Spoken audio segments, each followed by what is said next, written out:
हमसे कहा जाता है कि हम रसूल को नहीं मानते। मेरे भाइयों, इस मसले को भी थोड़ा सा समझ लीजिएगा और बहुत गहराई से सुन लीजिएगा। और आज मैं तुमको नई चीज बताता हूं। जो लोग हमें इल्जाम देते हैं कि ये रसूल को नहीं मानते, मैं कहता हूं अल्लाह की कसम वो बिल्कुल सच बोलते हैं। अब आप कहोगे मौलाना अल्लाह की कसम खाकर कह रहे हैं ये बात। जी अच्छा, एक बात बताइए, आप मूसा अलैहिस्सलाम को आप अल्लाह का रसूल मानते हैं कि नहीं मानते? मैंने अपनी आवाज स्लो कर दी है। आपसे अब हम कुछ सवाल करेंगे, आपको जवाब देना पड़ेगा। बताइए, मूसा अलैहिस्सलाम को आप अल्लाह का रसूल मानते हैं कि नहीं मानते हैं? मानते हैं। लेकिन यहूदी तो कहते हैं कि मुसलमान मूसा को नहीं मानते।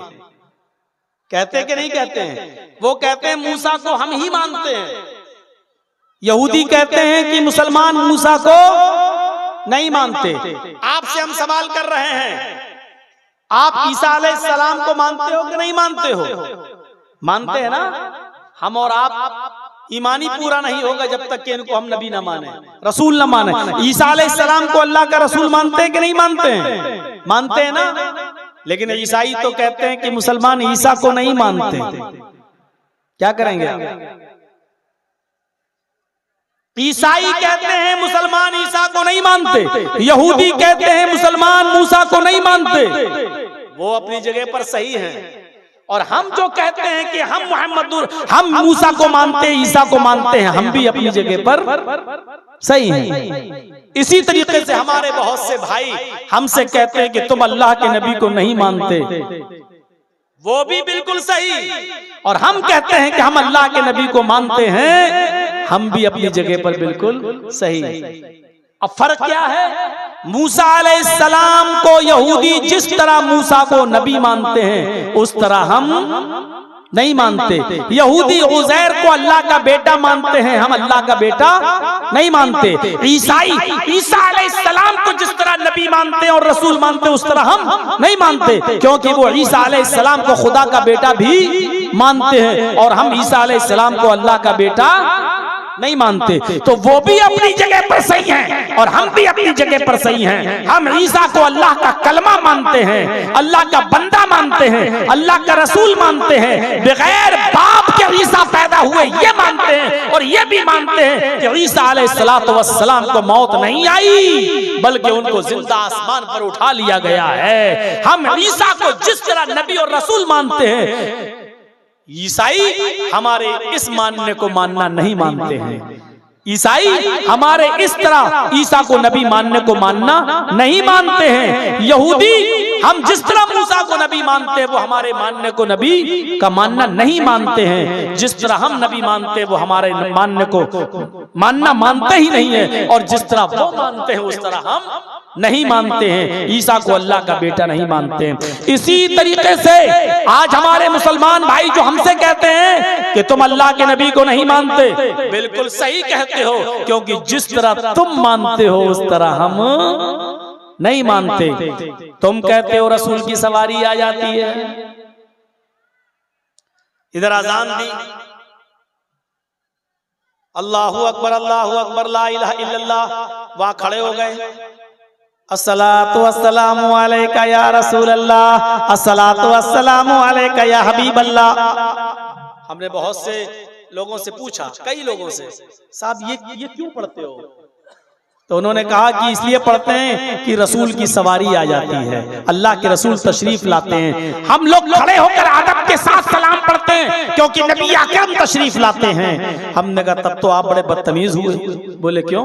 हमने कहा रसूलुल्लाह तशरीफ लाते हैं और इसके बावजूद आप उनसे नहीं कहते हैं नमाज पढ़ाओ, और आप अपने इमाम को आगे खड़ा कर देते हो और उससे कहते हो नमाज पढ़ाओ। अब बताओ, मेरे नबी नमाज पढ़ते होंगे तो तुम्हारे इमाम के पीछे नमाज पढ़ते होंगे? कहने लगा भागो यार, तुम तो वहाबी हो गए, चलो छोड़ो। तो जिस तरह आप नबी को नबी मानते हैं उस तरह हम नहीं मानते, और जिस तरह हम नबी मानते हैं उस हमारे मानने को आप मानते ही नहीं हो। अल्लाह ताला ने नबी को जिस तरह मानने का हुक्म दिया मानते हैं।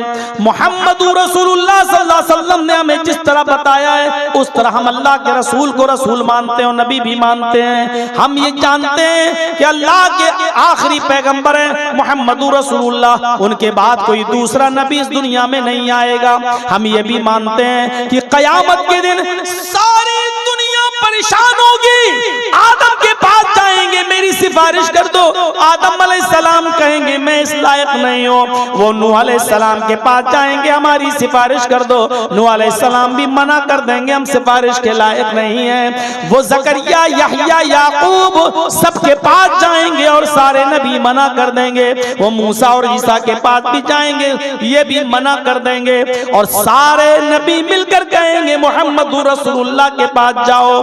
तब ये सारे लोग नबी अकरम के पास आएंगे और अल्लाह के नबी सल्लल्लाहु अलैहि वसल्लम से कहेंगे हमारे लिए अल्लाह से सिफारिश करवा दीजिए, हमारे लिए अल्लाह से शिफाअत करवा दीजिए। तब अल्लाह के नबी सल्लल्लाहु अलैहि वसल्लम सजदे में गिर जाएंगे।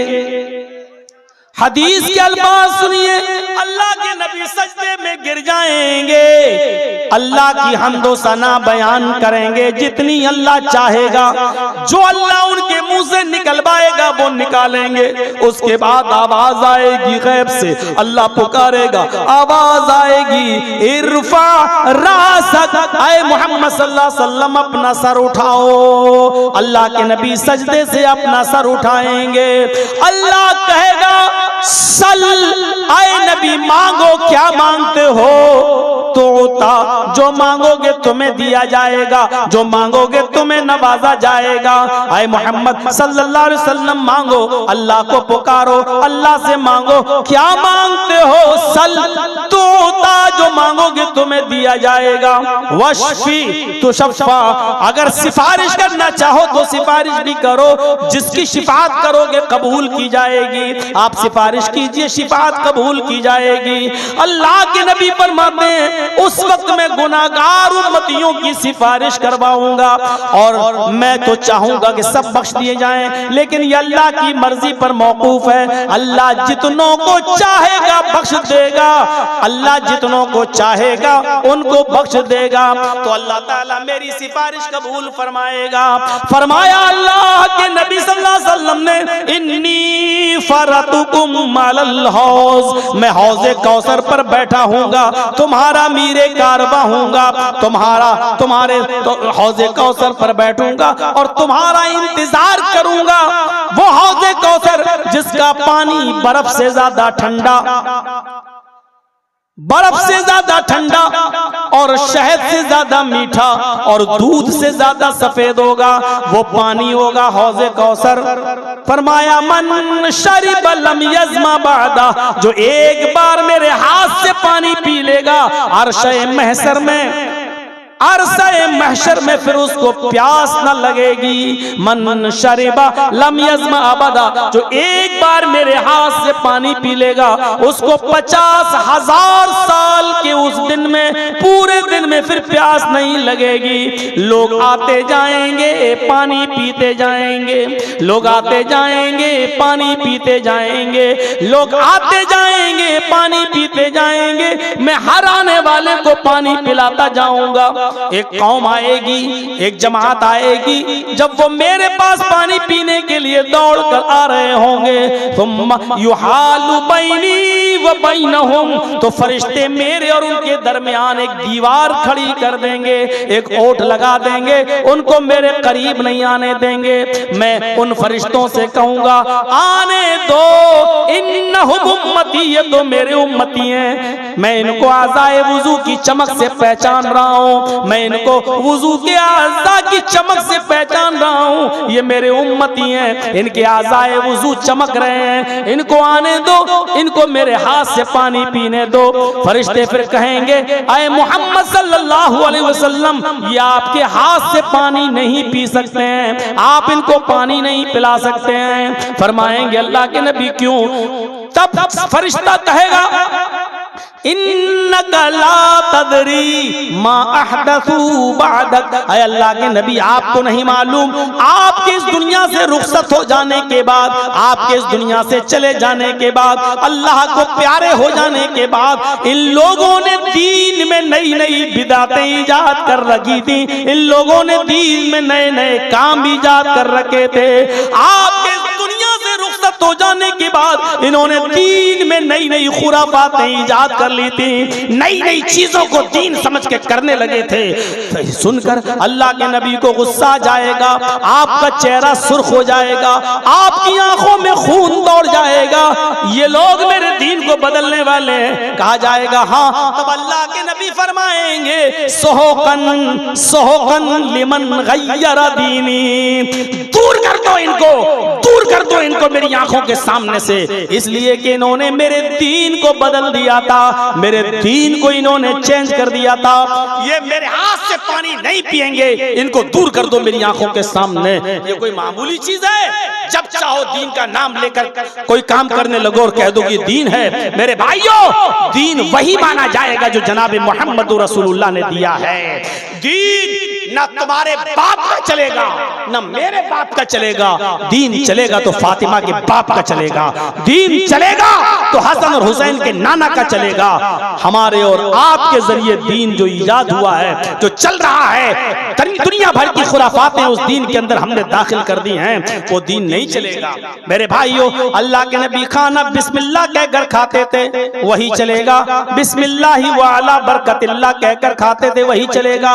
अब पूरा कुरान पढ़ के खाना चाहो तो नहीं खा सकते, ये दीन नहीं है। अब उसको नाम फातिहा दे दो, कुल दे दो, कुछ और दे दो, ये सब तुम्हारी खुराफातें हैं, दीन का इससे कोई ताल्लुक नहीं है। मेरे भाइयों, इन तमाम चीजों को छोड़ देना चाहिए और इन बिदअतों से हमें परहेज करना चाहिए, वरना कयामत के दिन हमें नबी अकरम सल्लल्लाहु अलैहि वसल्लम के हाथों से पानी भी पीने को नहीं मिलेगा। हमारी माँ बहनों को भी चाहिए कि शरीयत पर अमल करें, शरीयत पर अमल करें, मोहम्मद रसूलुल्लाह से मोहब्बत करें, वरना अल्लाह के नबी सल्लल्लाहु अलैहि वसल्लम ने यह भी फरमाया कि जब मुझे मेराज हुई और मुझे जहन्नम दिखाई दी, जब मैंने जहन्नम में देखा तो मुझे जहन्नम में औरतों को सबसे ज्यादा जलते हुए देखा।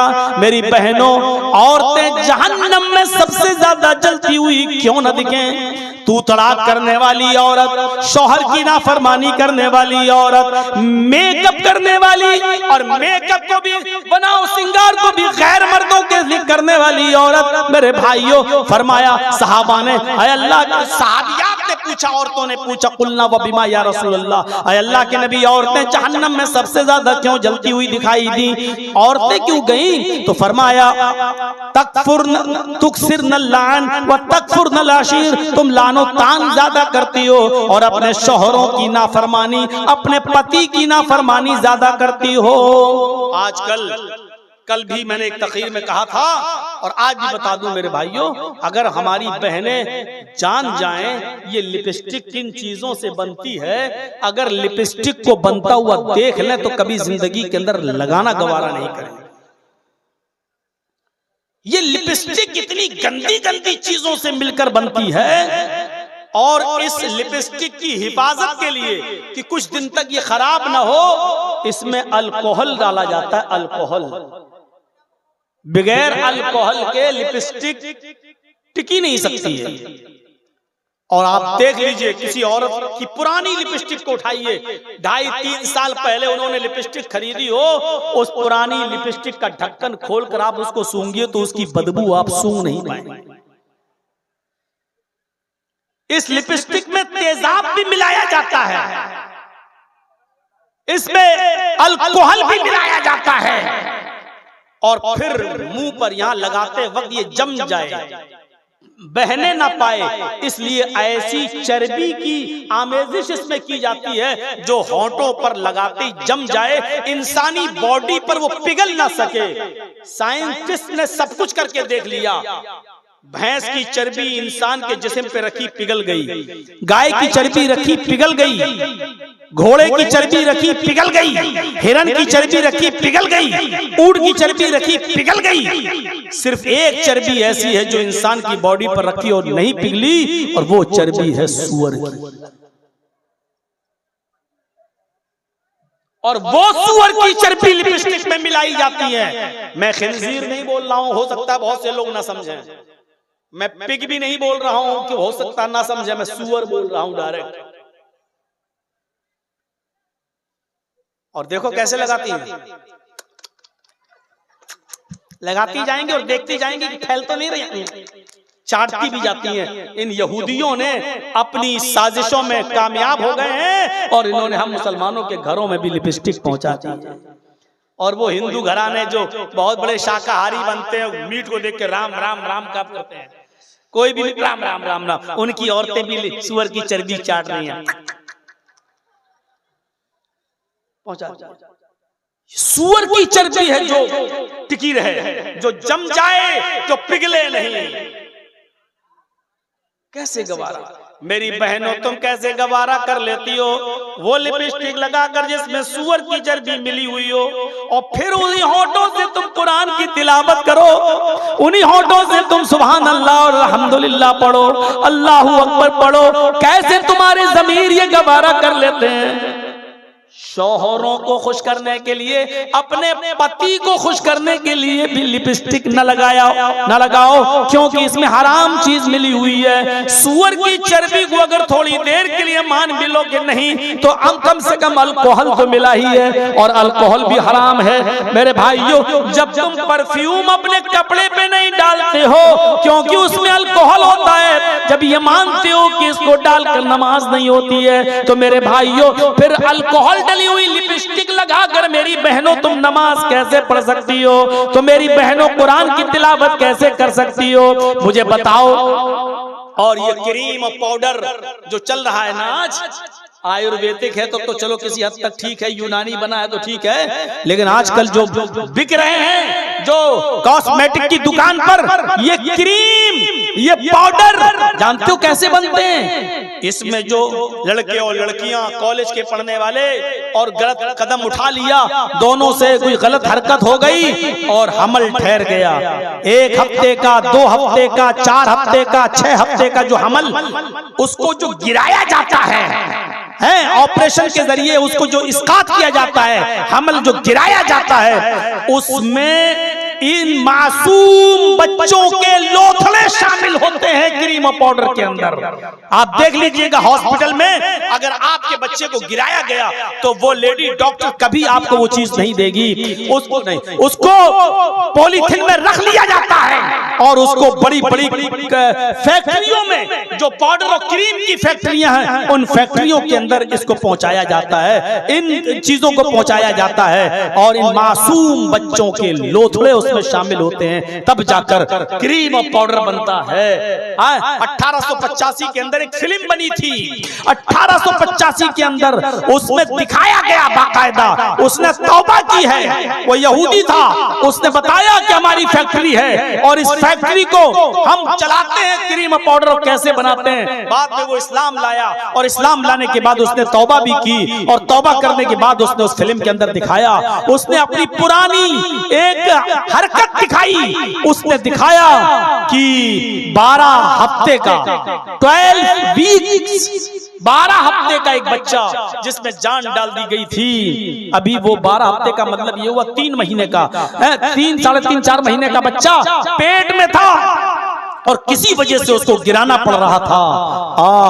उस बच्चे को गिराने के लिए जब कैंची अंदर डाली जाती थी तो वो बच्चा जो पेट में था कैंची की तकलीफ से भागता था, इधर उधर होता था, और उसकी हार्ट बीट, उसकी दिल की धड़कनें बढ़ जाया करती थी। यानी मासूम बच्चा भी अपनी जान को बचाने के लिए उसमें इधर से उधर अपने महदूद दायरे में भाग रहा है, लेकिन उसको बेचारे को कहां भाग सकता है, और उसके टुकड़े टुकड़े किए गए और दर्द के साथ, बड़ी बेदर्दी के साथ उसको काटा गया। दर्द के उस बच्चे को दर्द देकर, तकलीफ देकर उस बच्चे को काटा गया और उसके टुकड़े टुकड़े करके बाहर निकाला गया और उसको केमिकल डालकर एक पॉलीथीन में रखा गया और उसके बाद में उस यहूदी ने उस बच्चे के जिस्म को अपनी फैक्ट्री में क्रीम बनाने के लिए इस्तेमाल किया है उस बच्चे की बॉडी को।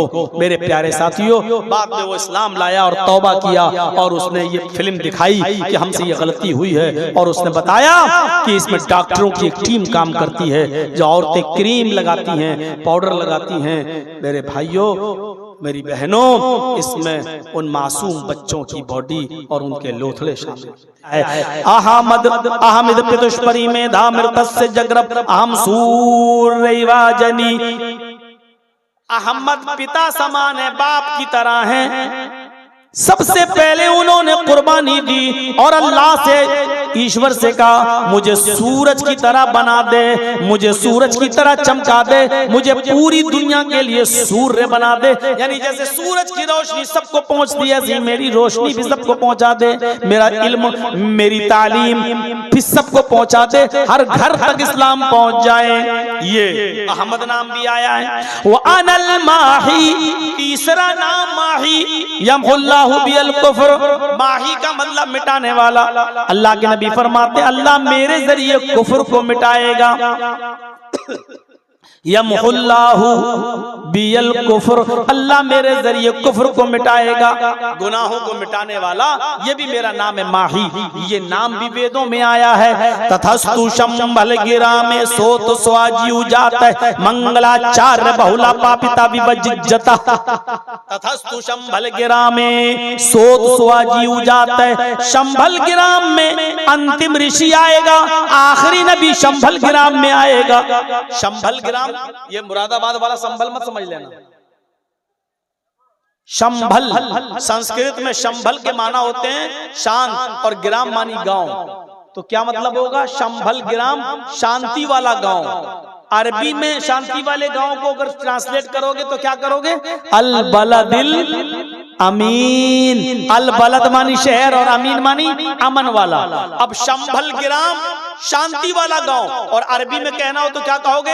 अल बलदिल अमीन, अमन और शांति वाला शहर। तो अब देखिए अल्लाह के नबी कहाँ आए?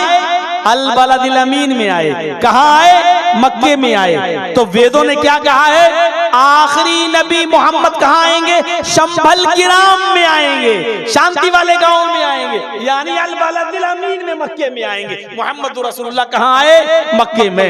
हिंदू भाइयों, बहुत सोचने की जरूरत है। तुम्हारी किताब नाम बता रही है, अब तुम्हारे यहाँ शंभल गिराम कोई ना हो तो हम क्या करें?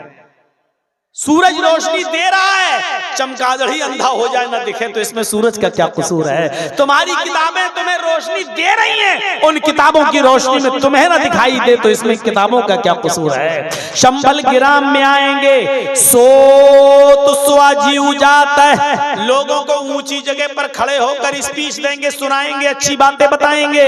अल्लाह के रसूल सल्लल्लाहु अलैहि वसल्लम मिंबर पर खड़े होकर, ऊंची जगह पर खड़े होकर लोगों को समझाते थे। यानी मस्जिद में समझाने के लिए मिंबर बना लिया, लकड़ी के मिंबर पर खड़े हो जाते थे और आप लोगों को नसीहतें करते थे। सोत स्वाजी उजाते, मंगलाचार, नेकियों की बातें बताएंगे, अच्छी अच्छी बातें बताएंगे। बहुला पापिता विवज्जता, बहुला मानी बहुत बड़े बड़े पाप ताप गुनाह, यानी कबीरा गुनाह, बड़े बड़े गुनाहों से लोगों को रोकेंगे, बड़े बड़े गुनाहों से लोगों को मना करेंगे, बड़े बड़े गुनाहों से लोगों को बाज रखेंगे। और यहाँ क्या कहा जा रहा है? यमहुल्लाहु बिल कुफ्र, गुनाहों को मिटाने वाला। यानी अल्लाह के नबी का नाम माही है, बड़े बड़े गुनाहों को मिटाने वाले, उनको खत्म करने वाले, गुनाहों के कामों से रोकने वाले। और यहाँ वेदों में क्या कहा गया है? बहुला पापिताप विवज्जता, वो बड़े बड़े गुनाहों का नाम लेकर मिटाएगा, वो बड़े बड़े गुनाहों को नाम लेकर खत्म करेगा। बड़े बड़े गुनाहों का, आपने बड़े बड़े गुनाहों का नाम लेकर खत्म किया कि नहीं किया? एक सहाबी आए, अय्यु ज़ंबि अकबरु इंदल्लाहि या रसूल अल्लाह, अल्लाह के नबी सबसे बड़ा गुनाह क्या है बताइए। सबसे बड़ा गुनाह क्या है बताइए? अल्लाह के नबी सल्लल्लाहु अलैहि वसल्लम ने फौरन फरमाया, अंतदउ वलिल्लाहि निद्दन व हुवा खलक़क, अल्लाह को छोड़कर किसी और को पुकारना, किसी और से मदद तलब करना, हाजत रवा समझते हुए और मुश्किल कुशा समझते हुए। हमने आपसे पेन मांग लिया, ये शिर्क नहीं है, क्योंकि आपको हमने हाजत रवा नहीं माना है, हमने आपको मुश्किल कुशा नहीं माना है। हमारे सामने ये आपके मौलाना साहब बैठे, मैंने कहा हजरत जरा पेन दे दीजिए, ये शिर्क नहीं है। बहुत से लोग एकदम कह देते हैं अपनी बीवी से खाना मांग लेते हैं, ये शिर्क नहीं है। अगर हमने बेटा बेटी कहीं से मांग लिया तो शिर्क हो गया है। नहीं, बीवी से खाना मांगना शिर्क नहीं है। हजरत से मैंने पेन मांग लिया, ये शिर्क नहीं है, क्योंकि हजरत को हमने मुश्किल कुशा नहीं माना है। आज हमें पेन की जरूरत पड़ गई, कल हजरत को हमसे 100 रुपए की जरूरत पड़ सकती है, कल हजरत हमसे मांग सकते हैं। ये हमारे मोहताज हैं, हम इनके मोहताज हैं जिंदगी की जरूरतों में, मुश्किल कुशा नहीं है। बीवी से हमने कह दिया खाना लाओ, हम शिर्क नहीं कर रहे हैं, इसलिए कि बीवी को मुश्किल कुशा नहीं मानते हैं, क्योंकि बीवी भी हमारी मोहताज है, वो हमें खाना नहीं दे रही है। खाना उसने तब दिया जब चावल लाकर मैंने दिया, दाल लाकर मैंने दिया, सब्जी लाकर मैंने दिया, तेल लाकर मैंने दिया, नमक लाकर मैंने दिया, गैस के सिलेंडर लाकर मैंने दिया, उसने पकाकर तैयार कर दिया और पक गया खाना तो हमको लाई।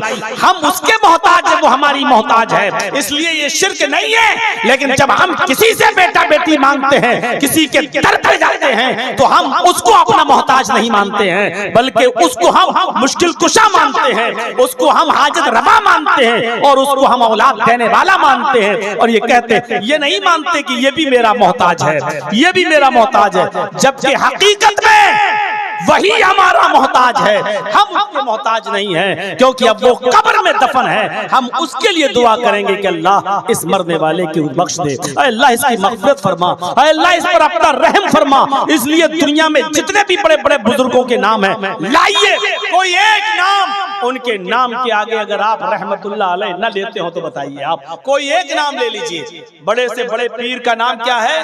अब्दुल कादिर जिलानी। क्या कहते हो आगे? रहमतुल्लाह अलैह। अरे आप तो खुद उनके लिए दुआ कर रहे हो यार।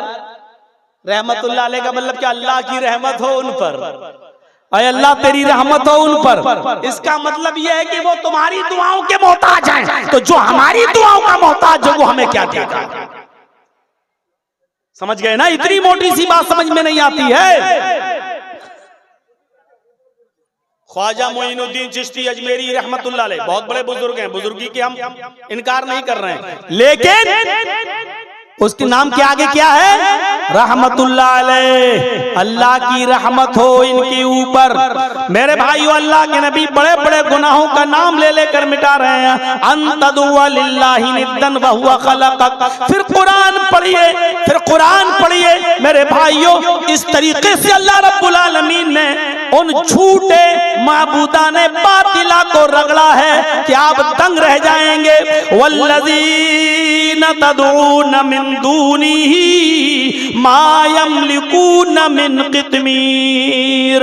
अल्लाह को छोड़कर तुम जिनको पुकार रहे हो, वल्लज़ीना तदऊन मिन दूनिही, उसको छोड़कर तुम जिसको भी पुकार रहे हो, मा यमलिकून मिन क़ित्मीर, ये खजूर की गुठली के छिलके के भी मालिक नहीं है। मा यमलिकून मिन क़ित्मीर, ये खजूर की गुठली के छिलके के भी मालिक नहीं है। अल्लाह ने ऐसा रगड़ा कि खजूर का मालिक नहीं। अरे खजूर के ऊपर तो एक गूदा होता है, एक मग़ज़ होता है, वो बहुत बड़ी चीज है। फरमाया खजूर का मालिक होना तो बहुत बड़ी बात है। फरमाया वल्लज़ीना तदऊन मिन दूनिही मा यमलिकून मिन क़ित्मीर, खजूर के अंदर जो गुठली होती है ये उस गुठली के भी मालिक नहीं है। अरे गुठली भी बहुत बड़ी चीज, अल्लाह ने गुठली भी नहीं कहा है,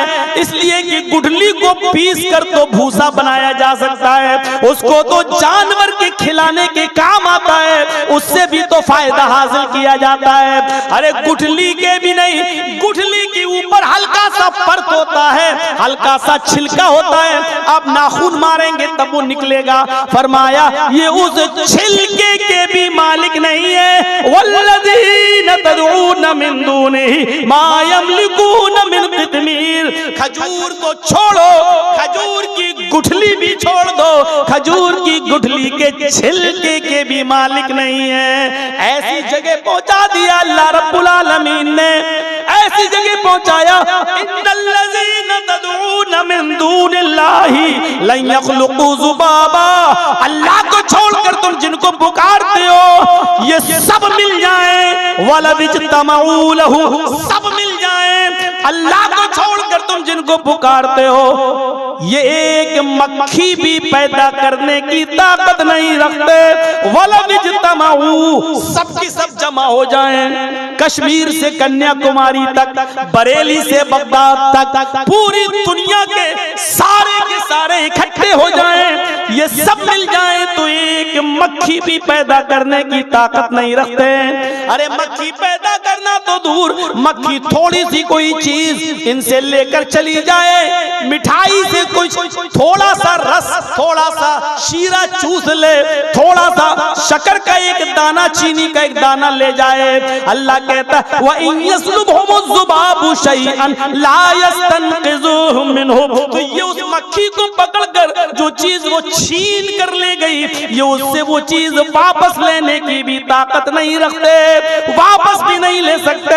अब बहुत से लोग कहेंगे मौलाना ये बात तो अल्लाह ताला ने पत्थर की मूर्तियों के लिए कही है, ये बुजुर्गों के लिए नहीं कही है, ये नेक बंदों के लिए नहीं कही है, ये पत्थर की मूर्तियों के लिए कही। अल्लाह जानता था कि ऐसे लोग पैदा होंगे जो कमियां निकालेंगे, जो कहेंगे पत्थर की मूर्तियों के लिए कही, इसलिए अल्लाह ने साफ साफ कह दिया है इन्नल्लज़ीना तदऊन मिन दूनिल्लाही इबादुन अम्सालुकुम। अल्लाह को छोड़कर तुम जिनको पुकार रहे हो वो पत्थर की मूर्तियां नहीं है, वो तुम्हारे ही जैसे बंदे हैं। इबादुन अम्सालुकुम, वो तुम्हारे ही जैसे बंदे हैं। तुम पत्थर की मूर्तियों से बेटा बेटी नहीं मांग रहे हो, अपने ही जैसे बंदों से बेटा बेटी मांग रहे हो। अल्लाह ने कहा इबादुन अम्सालुकुम, वो तुम्हारे ही जैसे बंदे हैं। पत्थर की मूर्तियों के बारे में ये कुरान की आयत नाजिल नहीं हुई है, बल्कि ये बुजुर्गों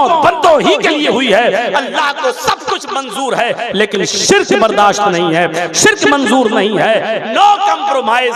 नमाजों में कमी होगी हम तुम्हें चाहे तो माफ कर देंगे, रोजे में कमी होगी हम चाहे तो तुम्हें माफ कर देंगे। हाँ, नमाज की, रोजों की, हज की, ज़कात की कमियां लेके आओगे हम हो सकता है तुम्हें माफ कर दें, लेकिन शिर्क लेके आओगे तो हम तुम्हें माफ नहीं करेंगे। इन्नल्लाह ला यग़फ़िरु अन युश्रका बिही व यग़फ़िरु मा दून ज़ालिका लिमन यशा। अल्लाह शिर्क को माफ नहीं करेगा और उसके अलावा जिसको चाहेगा अल्लाह माफ कर देगा, लेकिन शिर्क को अल्लाह माफ नहीं करेगा। बड़े बड़े गुनाहों का नाम लेकर अल्लाह के नबी सल्लल्लाहु अलैहि वसल्लम ने मिटाया है, इसलिए आप बहुला पापिता विबज्जिता, बड़े बड़े गुनाहों को मिटाने वाले होंगे। आपने मिटा, आप मोहम्मद भी थे, आप अहमद भी थे, आप माही भी थे। और मोहम्मद का माना क्या है? जिसकी सबसे ज्यादा तारीफ की जाए। देखिए दो लफ्ज हैं, मोहम्मद और अहमद। मोहम्मद का माना जिसकी तारीफ सबसे ज्यादा की गई हो, और अहमद का माना जिसने सबसे ज्यादा तारीफ की हो। दो लफ्ज याद रखिएगा, मोहम्मद जिसकी तारीफ सबसे ज्यादा की गई हो, और अहमद के माना जिसने अल्लाह की तारीफ सबसे ज्यादा की हो। ये दोनों नाम मोहम्मद पर फिट बैठते हैं सल्लल्लाहु अलैहि वसल्लम। अल्लाह के नबी की तारीफ सबसे ज्यादा की गई। इंसानों में, मखलूकात में सबसे ज्यादा किसका नाम लिया गया? मोहम्मदुर रसूलुल्लाह सल्लल्लाहु अलैहि वसल्लम का। आप सुबह उठते हैं, आप देखिए सुबह आँख खुली, आप क्या पढ़ेंगे? अल्हम्दुलिल्लाहिल्लज़ी अहयाना बअदा मा मातना व इलैहि नुशूर। ये सुबह उठते ही आपकी दुआ शुरू हो गई है। अब आप देखिए, अब आप सुबह उठने के बाद सबसे पहले वुजू बनाएंगे, बिस्मिल्लाह। जब बिस्मिल्लाह कहकर आप वुजू बनाएंगे तो वुजू के बाद की जो दुआ पढ़ेंगे उसमें मुहम्मदुर रसूलुल्लाह का नाम लेंगे। क्या कहेंगे? अशहदु अन्ना मुहम्मदन अब्दुहु व रसूलुहु। अल्लाह के नबी का नाम। कितना नाम लिया जाता है। पूरी दुनिया का मुसलमान वुजू के बाद की दुआ पढ़ता है, और ना पढ़ता हो तो याद कर लेना चाहिए नबी का नाम। अब अजान के अल्फाज अदा हो रहे हैं, अल्लाहु अकबर, अल्लाहु अकबर, अशहदु अल्ला इलाहा इल्लल्लाह आवाज आती है, ओ मेरे बंदे तूने मेरी किबरियाई का ऐलान तो कर दिया। अल्लाहु अकबर, अल्लाहु अकबर। ओ मेरे बंदे तूने मेरी किबरियाई का ऐलान तो कर दिया। अशहदु अल्ला इलाहा इल्लल्लाह। ओ मेरे बंदे तूने मेरी वहदानियत का और मेरी तौहीद का इकरार तो कर लिया, लेकिन अभी मेरे नबी की रिसालत का इकरार नहीं हुआ है। ऐ मेरे बंदे, तेरी अजान उस वक्त तक मुकम्मल नहीं होगी जब तक कि तू मेरे नाम के साथ साथ मेरे हबीब का, मेरे मुस्तफा का नाम नहीं लेगा। और यहाँ नाम लेना पड़ता है, अशहदु अन्ना मुहम्मदर रसूलुल्लाह। अगर इस बात की गवाही दे रहे हो कि अल्लाह के अलावा कोई माबूद नहीं, तो इस बात की भी गवाही दो कि मोहम्मद अल्लाह के रसूल हैं। इसका मतलब यह है इबादत सिर्फ अल्लाह की होगी और इताअत सिर्फ मोहम्मद रसूलुल्लाह की होगी। नमाज तो अल्लाह के लिए पढ़ी जाएगी, ये इबादत है, लेकिन नमाज कैसे पढ़ी जाएगी ये तरीका जनाब मोहम्मद रसूलुल्लाह का होगा। ये अजान का मतलब है। अल्लाहु अकबर, अल्लाहु अकबर। नमाज पढ़ने आना हो तो ये मान कर आओ। अजान क्यों दी जाती है? लोगों को खबर करने के लिए नहीं। असल वजह क्या है अजान की? अल्लाहु अकबर, अल्लाहु अकबर। अल्लाह सबसे बड़ा है, अल्लाह सबसे बड़ा है। जब अल्लाह को सबसे बड़ा मानते हो तो अपनी दुकान बंद कर दो। अल्लाह को सबसे बड़ा मानते हो तो अपनी खेती बाड़ी छोड़ दो। अल्लाह को सबसे बड़ा मानते हो तो अपनी फैक्ट्री को छोड़ दो। अल्लाह को सबसे बड़ा मानते हो तो बैंक में अगर सर्विस कर रहे हो तो बैंक की नौकरी उसी वक्त बंद कर दो और आओ मस्जिद की तरफ। अब अल्लाह को बड़ा मानते हो तो आओगे और अल्लाह को बड़ा नहीं मानते होगे तो तुम नहीं आओगे। अगर अल्लाहु अकबर की आवाज सुनने के बाद भी तू अपनी दुकान खोले रहा, बैठा रहा, तो इसका मतलब यह है कि तूने अल्लाह को बड़ा नहीं माना, अपनी दुकान को बड़ा मान लिया। अगर अजान सुनने के बाद तू अपनी फैक्ट्री में काम करता रहा तो इसका मतलब यह हुआ कि तूने अल्लाह को बड़ा नहीं माना, अपनी फैक्ट्री को बड़ा माना है। अल्लाहु अकबर की आवाज सुनकर तू खेत अपना जोतता रहा, हल चलाता रहा, तो इसका मतलब यह हुआ कि तूने अल्लाह को बड़ा नहीं माना है, तूने अपने खेत को और अपने कारोबार को बड़ा माना है। अल्लाह को अगर बड़ा माना होता तो सब कुछ बंद कर देता और मस्जिद में। ये है अल्लाहु अकबर का माना। और दो बार किस लिए? हाँ, अगर ना सुने हो तो एक बार और सुन लो। अल्लाहु अकबर, अल्लाहु अकबर। अल्लाह सबसे बड़ा है, अल्लाह से बड़ा कोई नहीं, बस काफी है। अब बार बार तुम्हारे पीछे गंगा नहीं बह रही है कि हम लाठी लेके जाएंगे। आना हो तो आओ।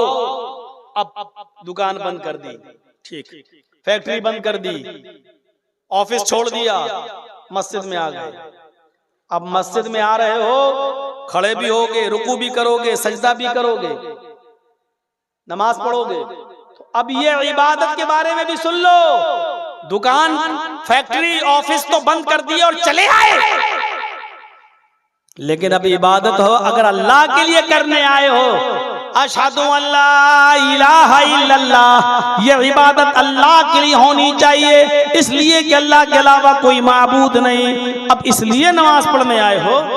यार हाजी हूँ, हज करके आया हूँ, नमाज नहीं पढ़ूंगा तो लोग कहेंगे देखो हाजी हो के नमाज नहीं पढ़ता है। अब मस्जिद में आए, तेरी नमाज बेकार। मौलाना हूँ, नमाज नहीं पढ़ूंगा तो लोग कहेंगे देखो इतना बड़ा मौलवी हो के नमाज नहीं पढ़ रहा है। अब आए तो हो मस्जिद में, लेकिन ये सोच के आए हो नमाज बेकार। अब यही नमाज शिर्क हो गई।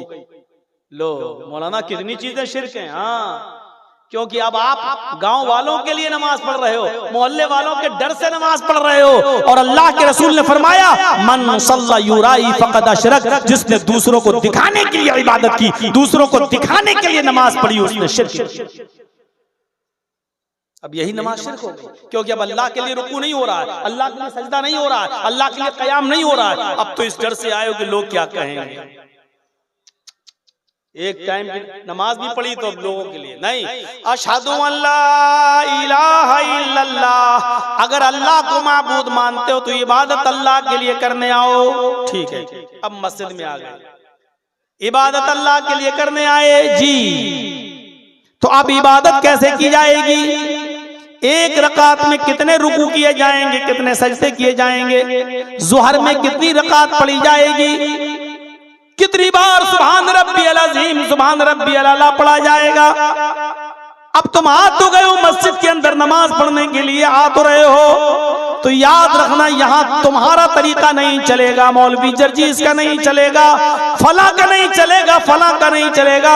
अब तुम्हें नमाज पढ़ने आना है, अल्लाह की इबादत करने आना है, अल्लाह को सबसे बड़ा मान लिया, अब तुम मस्जिद की तरफ आना चाहते हो तो ये सोच के आना, अशहदु अन्ना मुहम्मदर रसूलुल्लाह, मुहम्मद अल्लाह के रसूल हैं। ये नमाज तुम्हें जनाब मुहम्मद रसूलुल्लाह के तरीके पर पढ़ना पड़ेगी।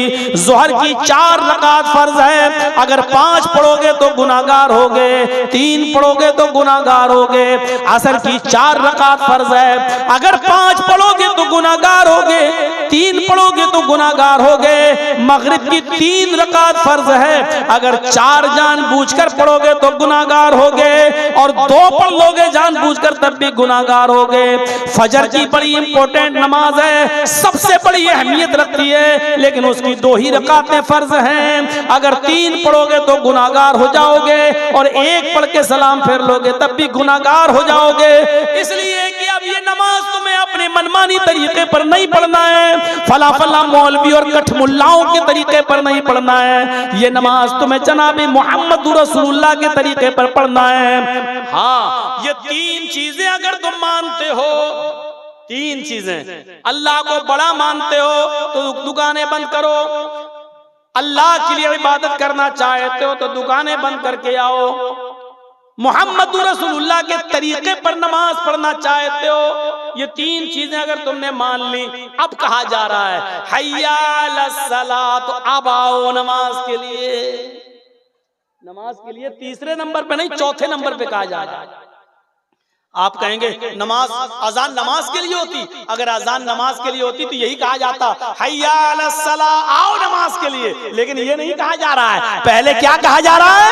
अल्लाहु अकबर, अल्लाहु अकबर। फिर क्या कहा जा रहा है? अशहदु अल्ला इलाहा इल्लल्लाह। फिर क्या कहा जा रहा है? अशहदु अन्ना मुहम्मदर रसूलुल्लाह। मतलब समझ गए ना? अल्लाह को बड़ा मानो, सबको छोटा, ठीक, अल्लाह के लिए इबादत हो, ठीक, मुहम्मद रसूलुल्लाह के तरीके पर हो, ठीक, इतना मान लिया। हाँ, हय्या अलस्सलाह, अब आओ नमाज के लिए। हय्या अलल फलाह, ये नमाज जब पढ़ोगे तो कामयाबी की तरफ जाओगे। अब आओ कामयाबी की तरफ। फिर सुन लो, अल्लाहु अकबर, अल्लाहु अकबर, अल्लाह से बड़ा कोई नहीं, ला इलाहा इल्लल्लाह, उसके अलावा कोई माबूद नहीं। ये है अजान का मतलब। आज समझ में आया होगा अजान क्यों दी जाती है। लोग समझते हैं अजान खबर देने के लिए दी जाती है, नहीं, अजान में पहले बताया जाता है कि अल्लाह को बड़ा मानने वाला कभी भी अजान की आवाज सुनने के बाद अपनी दुकान पर बैठा नहीं रह सकता, कभी भी अपनी दुकान पर बैठा नहीं रह सकता। मुहम्मद रसूलुल्लाह के तरीके पर नमाज पढ़िए, और रसूल से जिसको मोहब्बत होगी वो रसूल के तरीके पर नमाज पढ़ेगा। मेरे भाइयों, आइए और सुनिए। क्या बैठिए ना, कोई बात नहीं, आप लोग जलसे को थोड़ा सा बैठे रहिए। वो लोग जा रहे हैं, अपना जलसा कमेटी के लोग अपने देख लेंगे, आप लोग बैठिए, नहीं तो हम खत्म कर देंगे, मेरा वैसे भी टाइम हो रहा है। मेरे भाइयों, थोड़ी देर मुझे और दे दीजिए। तो रसूल का तरीका भी हमें और आपको अपनाना है। मोहम्मद कौन है, किस पोस्ट पर है, किस डिग्री पर है? रसूल है। पोस्ट क्या है? रसूल। पहली चीज नाम, नाम क्या है? मोहम्मद। दूसरी चीज ओहदा, पोस्ट, आपकी पोस्ट क्या है? आप रसूल हैं। और तीसरी चीज ये बताई गई है कि ये पोस्ट दी किसने है, ये डिग्री पे बिठाया कौन है, इस कुर्सी पर मुहम्मदुर रसूलुल्लाह को किसने फाइज किया है? ये लोगों ने डिग्री नहीं दी, इस डिग्री पर किसने फाइज किया है? अल्लाह ने। मोहम्मद किसके रसूल हैं? अल्लाह के। जर्जीस साहब को, फला साहब को मौलाना किसने बनाया? हमारे माँ बाप ने, आपने, हमारे आलिमों ने, हमारे उस्ताजों ने। एक आदमी है बहुत अल्लाह वाला है, ये अल्लाह वाला किसने कहा? हमने और आपने। अल्लाह ने उसके बारे में कुरान में कोई आयत नाजिल नहीं की कि अल्लाह वाला है, या इसको तुम अल्लाह वाला कहो। हम और आप किसी की जाहिरी इबादतें देख देख कर कह सकते हैं बड़ा अल्लाह वाला है, 5 वक्त का नमाजी है, बड़ा दीनदार है, नेक है, बुजुर्ग है। और किसी को कह सकते हैं बड़ा बदमाश है, नालायक है, कमीना। किसी को बदमाश बना देना और किसी को बुजुर्गी दे देना, ये हमारे और आपके काम है। हम जिसको चाहें बुजुर्ग कहते हैं और जिसको चाहें शैतान और बदमाश मान ले।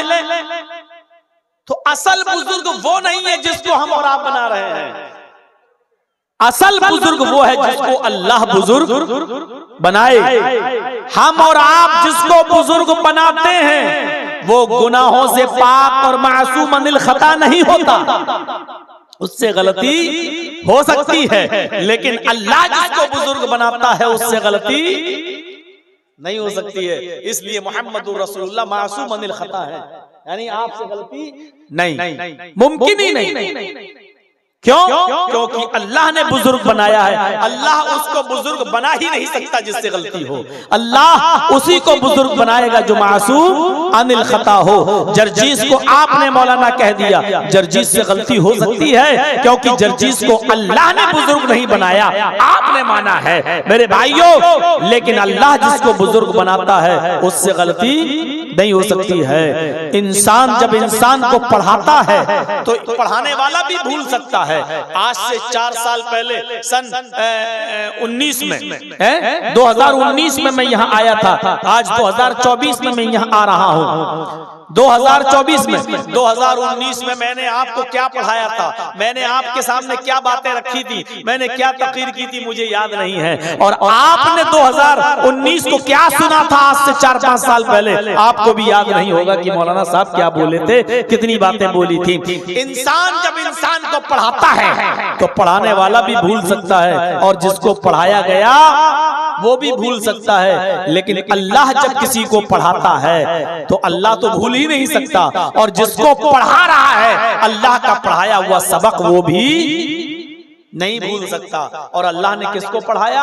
मुहम्मदुर रसूलुल्लाह को। दलील कुरान की आयत सनुक़रियुका फला तंसा, पढ़िए सब्बिहिस्मा रब्बिकल आला अल्लज़ी खलक़ फसव्वा वल्लज़ी क़द्दर फहदा। पूरी सूरत पढ़ते जाइए, उसी में ये आयत भी आप पढ़ेंगे सनुक़रियुका फला तंसा। ऐ मोहम्मद सल्लल्लाहु अलैहि वसल्लम, हम आपको ऐसा पढ़ाएंगे, हम आपको ऐसा याद कराएंगे, हम आपको ऐसा पढ़ाएंगे फला तंसा की हमारा पढ़ाया हुआ आप भूलेंगे नहीं। सनुक़रियुका फला तंसा, हम ऐसा पढ़ाएंगे कि आप भूलेंगे नहीं। अल्लाह ने जो पढ़ाया नबी ने उसको याद किया, और नबी के जरिए वो दीन, वो इस्लाम जो नबी ने पढ़ा हमको मिला, वो आज तक चल रहा है। और इंशाअल्लाह ये कुरान ये इस्लाम क़यामत तक चलता रहेगा। दुनिया की सारी सहूनी और सल्जूकी की ताकतें मेरे भाइयों मिल जाएं, इकट्ठी हो जाएं, जमा हो जाएं, चीखते रहें और चिल्लाते रहें, कुरान को बदलो, कुरान से आयतें निकालो, ये करो वो करो, ये चीख चीख के खुद गला फाड़ फाड़ के मर जाएंगी, लेकिन कुरान का एक नुक्ता भी दाएं से बाएं नहीं कर सकती, क्योंकि ये इस्लाम अल्लाह की तरफ से नाजिल किया हुआ दीन है, जिसका नुक्ता बड़ी से बड़ी आंधियों तूफानों में इस मुल्क में बड़े बड़े दौर आए, मुसलमानों ने हुकूमत भी की और फिर मुसलमान मखलूक भी हुए, सब कुछ हुआ, लेकिन कुरान करीम का कुछ नहीं बिगड़ा। कुरान करीम अपनी असली शक्ल में मौजूद है, ये इस्लाम अपनी असली शक्ल में मौजूद है। तो पहली चीज नाम मोहम्मद, ओहदा रिसालत, और ये ओहदा दिया किसने? अल्लाह ने। और मैंने ये भी बता दिया, जब अल्लाह किसी को किसी पोस्ट डिग्री पर बिठाए, ओहदा दे, तो जिसको ओहदा दे रहा है वो गलत नहीं हो सकता है।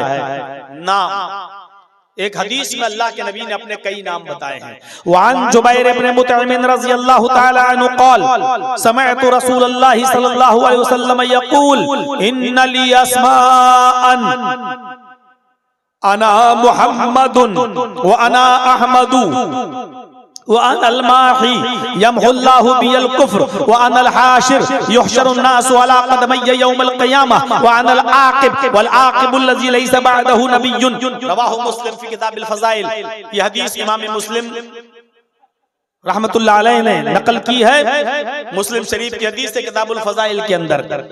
हदीस में क्या कहा, हजरत जुबैर इब्न मुतइम इस हदीस के रावी हैं, फरमाते हैं कि मैंने सुना है अल्लाह के नबी से, समिअतु रसूलल्लाह सल्लल्लाहु अलैहि वसल्लम यक़ूल, फरमाते हैं कि मैंने अल्लाह के नबी को फरमाते हुए सुना है। आप फरमा रहे थे, आप कह रहे थे इन्नली अस्मान, मेरे चंद नाम हैं, मेरे कुछ नाम हैं, अना मुहम्मदुन, मेरा एक नाम मोहम्मद है, पहला नाम, अना मुहम्मदुन, मेरा एक नाम मोहम्मद है, वाना अहमदु, और मेरा दूसरा नाम अहमद है, मेरा तीसरा नाम वानल माही, माही है मिटाने वाला, गुनाहों को मैं मिटाता हूँ, गुनाह मेरे जरिए अल्लाह गुनाहों को मिटाता है, वानल हाशिर, और मेरा एक नाम हाशिर है, इकट्ठा करने वाला।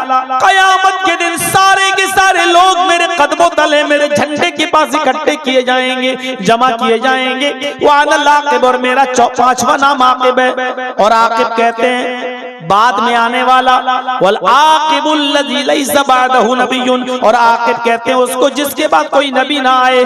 मैं आकिब हूं, मैं सबसे बाद में आया हूं, और मेरे बाद कोई नबी नहीं आएगा, यानी मैं खातिमुन नबीयीन, और मेरे बाद कोई दूसरा रसूल नहीं आएगा। अना मोहम्मद, पहला नाम मोहम्मद। आइए देखते हैं कि मोहम्मद रसूलुल्लाह भी सबके लिए है या नहीं है। जैसे कुरान सबके लिए है, जैसे सारी कायनात के लिए कुरान है और ये बदला नहीं गया, इसी तरीके से मोहम्मद रसूलुल्लाह भी सबके लिए हैं और सबके पैगंबर हैं, और सारे लोग इसी आखिरी नबी के मुंतज़िर भी हैं। ये अलग बात है कि वो मान नहीं रहे हैं, लेकिन आखिरी नबी की बशारत सारी जगहों पर, सारे लोगों के यहाँ, सारे मज़ाहिब के अंदर मौजूद है। हिंदू धर्म के अंदर आइए हम देखते हैं मोहम्मद का नाम किस तरीके से आया है। पहला नाम मोहम्मद, दूसरा नाम अहमद, तीसरा नाम माही, चौथा नाम हाशिर, पांचवा नाम आकिब। आइए मैं ये नाम दिखाता हूं आपको, ये नाम हमारे हिंदू भाइयों की किताबों में भी मौजूद है। पहला नाम मोहम्मद।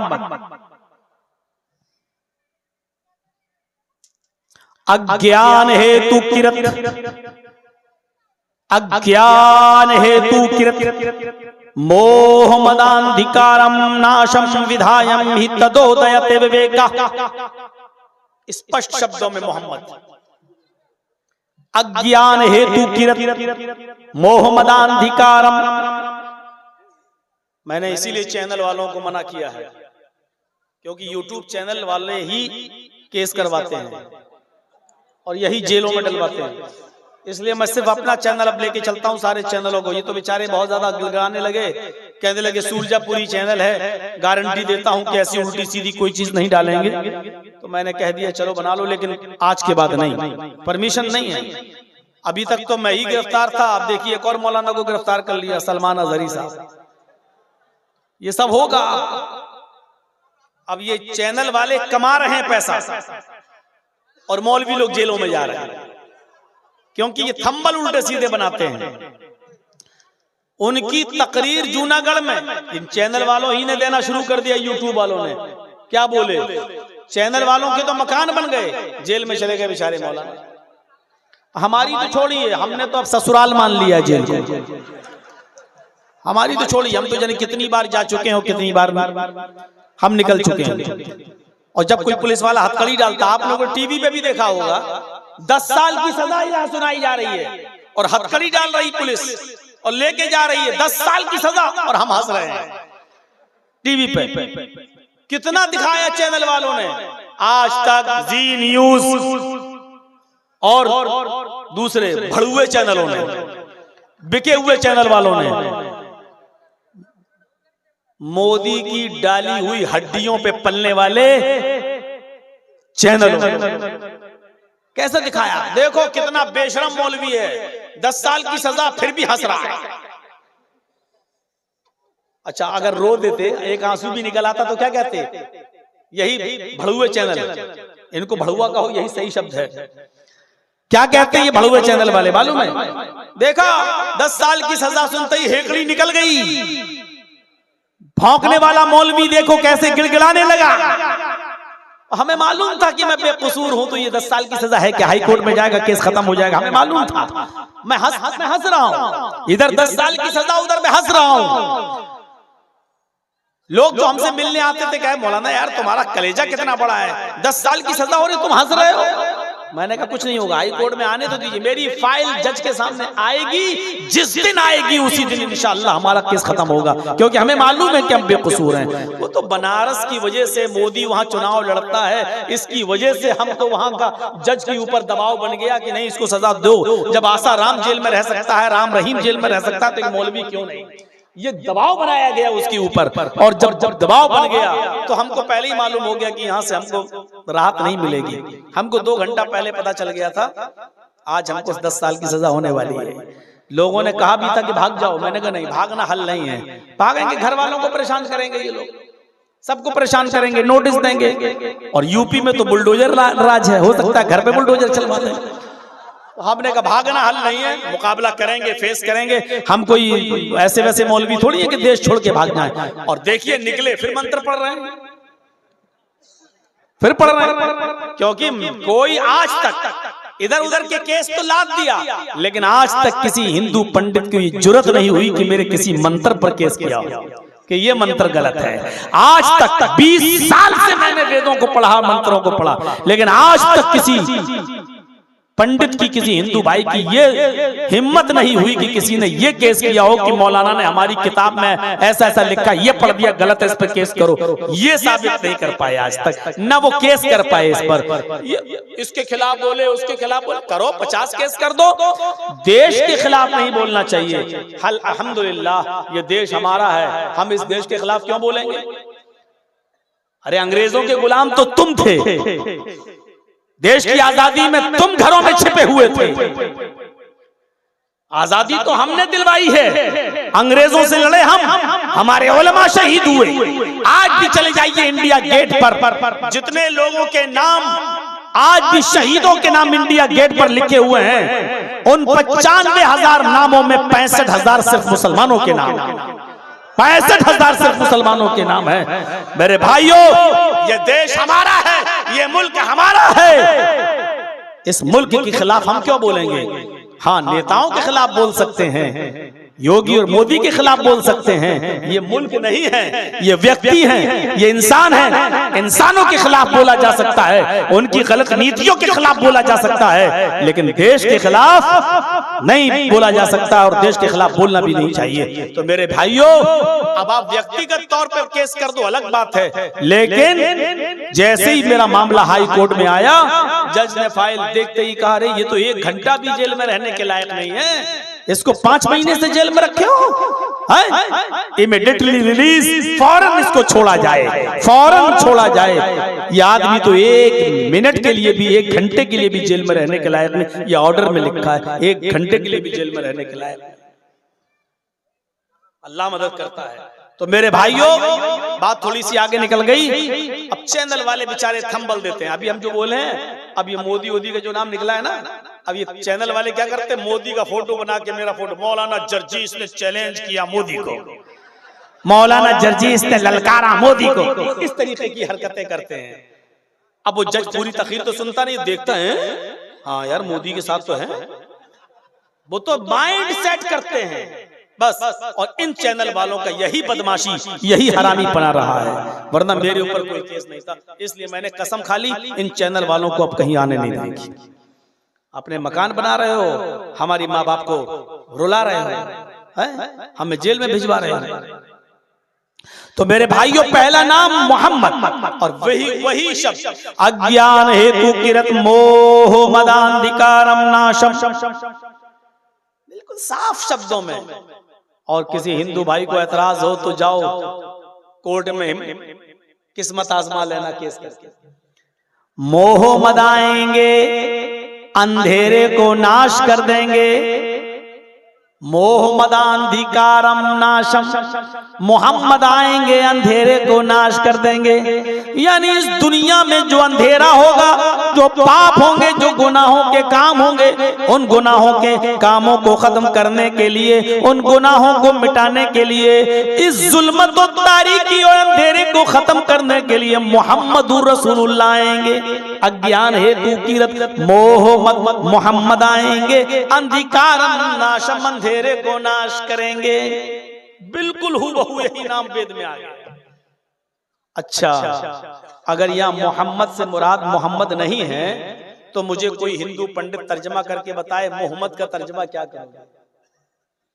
मीनिंग करो, मोहम्मद जो आया है उसका क्या मीनिंग करोगे? कोई है ही नहीं।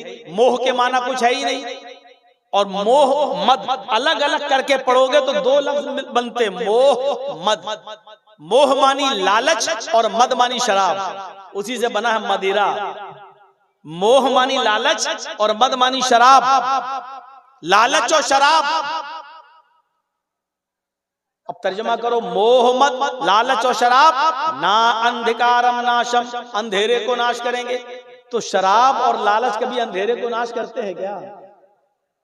शराब और लालच अंधेरे को नाश करता है क्या? नहीं करता। इसका मतलब यह है कि यहाँ मोहम्मद का लफ्ज मोहम्मद है, और मोहम्मद एक इंसान का नाम है, और वो रसूल है, पैगंबर है। इसलिए यह तर्जमा करना पड़ेगा कि मोहम्मद आएंगे, अंधेरे को नाश करेंगे। शराब और लालच अंधेरे को नाश थोड़ी करेगा। शराब और लालच तो अंधेरे को और बढ़ाएगा, वो नाश नहीं करेगा। तो इसलिए यह तर्जमा किया जाएगा, मोहम्मदांधिकारम नाशम, मोहम्मद अंधेरे को नाश करेंगे, मोहम्मद अंधेरे को मिटाएंगे। इसमें कोई शक नहीं कि मोहम्मद रसूलुल्लाह ने अंधेरे को मिटाया। जुआ खेला जाता था, शराब पी जाती थी, जिनाकारी हद से ज्यादा थी, बेपर्दगी और यानियत का बाजार गरम था। औरतें खाने काबा का, मोहम्मद रसूलुल्लाह के नबी बनने से पहले औरतें खाने काबा का बिल्कुल बरहना और नंगी होकर तवाफ किया करती थी। उनके जिस्म पर कोई कपड़ा ना हुआ करता था, वो बिल्कुल बरहना और नंगी होकर तवाफ किया करती थी। मोहम्मद रसूलुल्लाह आपने औरतों को उनके हुकूक दिलाए, उनको उनके जिस्मों पर कपड़े पहनाए। आपने जुए को खत्म किया है, आपने शराब की हुर्मत का ऐलान किया है, आपने जिनाकारी के दरवाजे को बंद किया है। इतने गुनाहों के काम हुआ करते थे कि लोग अपने घरों में पैदा होने वाली लड़की को जब वो 4 साल की हो जाया करती थी तो उस बच्ची को जंगल में ले जाया करता था उसका कसाई बाप, उसका संग दिल बाप, उसका पत्थर दिल बाप उसको जंगल में ले जाया करता था और उसको एक गड्ढे में धक्का दे दिया करता था और ऊपर से मिट्टी डाल कर उसको दफन कर दिया करता था, उसको मार डालता था, जिंदा दफन कर दिया करता था। ऐसा अंधेरा था जिसको मोहम्मद रसूलुल्लाह सल्लल्लाहु अलैहि वसल्लम ने आकर दूर किया। कितने चैलेंज थे नबी के सामने।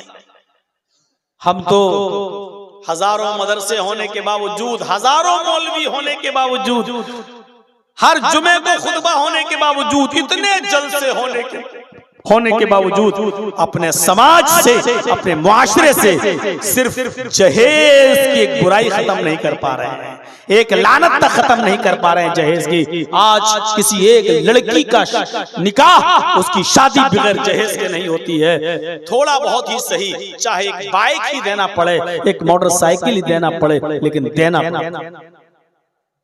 इतने मदरसे, इतने उलमा, इतने मौलाना, इतनी तकरीरें, इतने जलसे, इतने खुतबे, सब होने के बाद भी उसी मस्जिद के इर्द गिर्द रहने वाले लोग, उनकी बेटियों की शादी भी बगैर जहेज के नहीं हो पाती। इतने मौलवी मिलके एक बुराई खत्म नहीं कर पा रहे हैं, जहेज। अना मोहम्मद, उसका नाम, मेरा नाम मोहम्मद है। व अना अहमद, और मेरा दूसरा नाम अहमद है। नबी अकरम ने फरमाया कि मेरा एक दूसरा नाम है, वो नाम है अहमद। इसमें कोई शक नहीं कि अल्लाह के नबी के दूसरा नाम अहमद भी था, और कुरान में ये अहमद का लफ्ज भी आया है। हजरत ईसा अलैहिस्सलाम ने अपनी कौम से कहा था, मैं तुम्हें तस्दीक करता हूँ उस किताब की जो मुझसे पहले आई, तौरात, मुसद्दिक़न लिमा बैना यदैया मिन तौरात। मैं तस्दीक करता हूँ उस किताब की जो मुझसे पहले मूसा लेके आए, यानी तौरात की, और मैं पुष्टि करता हूँ, खुशखबरी तुम्हें सुनाता हूँ। व मुबश्शिरम बिरसूलिन याती मिन बादि इस्मुहु अहमद, और मैं तुम्हें बशारत देता हूँ, खुशखबरी सुनाता हूँ एक ऐसे नबी की, एक ऐसे रसूल की जो मेरे बाद आएगा। इस्मुहु अहमद, उसका नाम अहमद होगा। मैं तुम्हें खुशखबरी सुनाता हूं एक ऐसे रसूल की जो मेरे बाद आएगा, उसका नाम क्या होगा? अहमद। लीजिए, अहमद भी आ गया। ये अहमद का नाम भी वेदों में मौजूद है। भाई बैठ जाइए, आप लोग खड़े क्यों हैं? थोड़ा सा बैठ जाइए, आप आसानी रहेगी पीछे वालों को देखने में।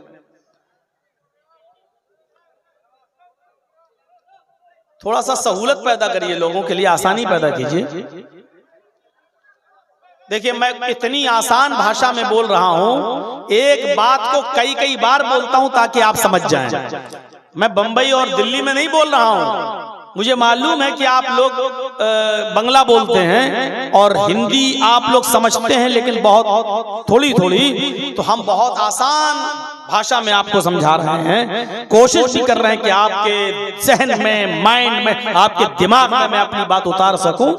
अभी बंबई होता, दिल्ली होता, कोई और, तो हम अभी बहुत तेज स्पीड में बोल रहे होते। वहां एक बात को कई कई बार नहीं बोलते, लेकिन हम आपके बीच में आए हैं, हमें किस तरह बोलना है ये मैं जानता हूं। और इसीलिए बंगाल वाले बेचारे 20 साल से भूले नहीं हैं, हमको बुला रहे हैं, क्योंकि उनके समझ में मेरी बात आती है। अहमद का लफ्ज भी वेद में आया है।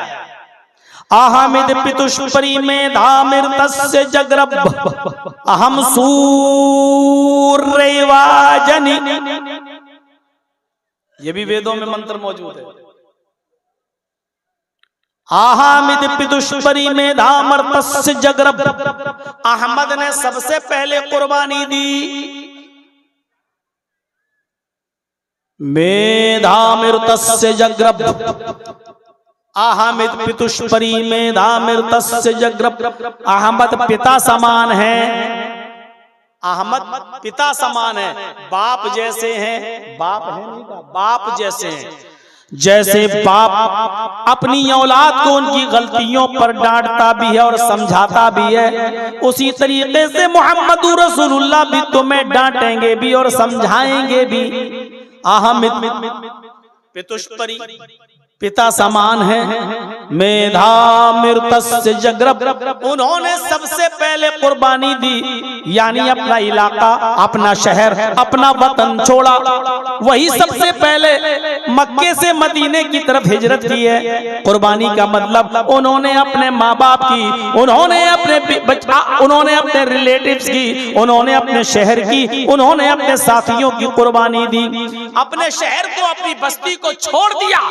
अहमद पितुष्परी मेधामिर्तस्य जगरब, सबसे पहले कुर्बानी दी और कहा अल्लाह से, कहा ईश्वर से, अहम सूर्यवाजनी,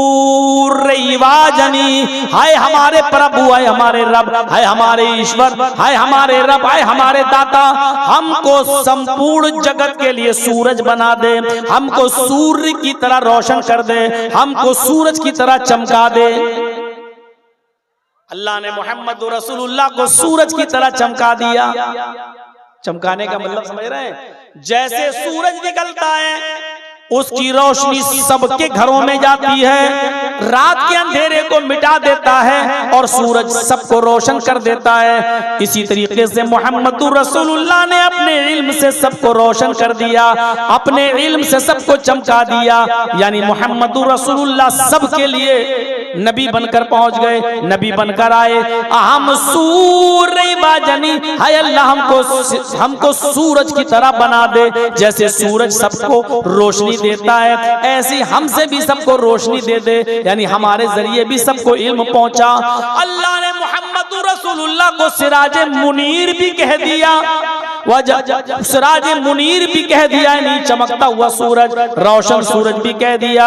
या अय्युहन नबी इन्ना अरसलनाका शाहिदन व मुबश्शिरन व नज़ीरा व दाइयन इलल्लाहि बिइज़्निही व सिराजन मुनीरा। मोहम्मद सल्लल्लाहु अलैहि वसल्लम, हमने आपको रोशन सूरज बनाकर भेजा है, रोशन चिराग बनाकर भेजा है। रोशन सूरज, जब सूरज निकलता है तो अंधेरा मिट जाता है। मोहम्मदुर रसूलुल्लाह के भी वही हाल है। जब आपको नबूवत मिली तो आपने गुनाहों का अंधेरा खत्म कर दिया। सूरज जब निकलता है तो रात में होने वाले जराइम का इर्तिकाब रुक जाता है। चोर चोरी करना दिन की रोशनी में छोड़ देता है और दिन दहाड़े जराइम का इर्तिकाब नहीं करता है। सूरज की रोशनी में कोई आदमी दिन दहाड़े जुर्म नहीं करता है। इसी तरीके से मोहम्मदुर रसूलुल्लाह ने लोगों को ऐसा समझाया कि लोगों ने गुनाह करना छोड़ दिए, लोगों ने गुनाह करना छोड़ दिए। फर्क इतना है, आसमान से ये सूरज निकलता है, ये दिन में निकलता है और रात में बुझ जाता है। लेकिन मोहम्मदुर रसूलुल्लाह वो सूरज है जिनकी रोशनी रात में भी रहती है और दिन में भी रहती है, जिनका नाम रात में भी लिया जाता है और दिन में भी लिया जाता है। इसीलिए हजरत आयशा मोहम्मदुर रसूलुल्लाह को अपना सूरज कहा करती थी। एक बीवी होकर अपने पति से, एक बीवी होकर अपने हस्बैंड को सूरज कहा करती थी। और ये शेर पढ़ा करती थी, ली शम्सुन वलिलाफाक शम्सुन, ली शम्सुन वलिलाफाक शम्सुन, इन्न शम्स ततलु बाद फजरिन शम्सी ततलु बाद लिशा। ये शेर पढ़ा करती थी हजरत आयशा, लोगों एक तुम्हारा सूरज है, एक मेरा सूरज है। ली शम्सुन वलिलाफाक शम्सुन, आए लोगों एक तुम्हारा सूरज है और एक मेरा सूरज है। आए लोगों तुम्हारा सूरज फजर के बाद निकलता है, इन्न शम्स ततलु बाद फजरिन, लोगों का सूरज तो फजर के बाद निकलता है, पूरब से निकलता है, पूरब से आता है। शम्सी ततलु बाद इशा, लेकिन मेरा सूरज तो ईशा के बाद मेरे बिस्तर पर आता है, मेरा सूरज तो ईशा के बाद मेरे पास तशरीफ लाता है। हजरत आयशा अपने शौहर को सूरज कहती थी, सूरज।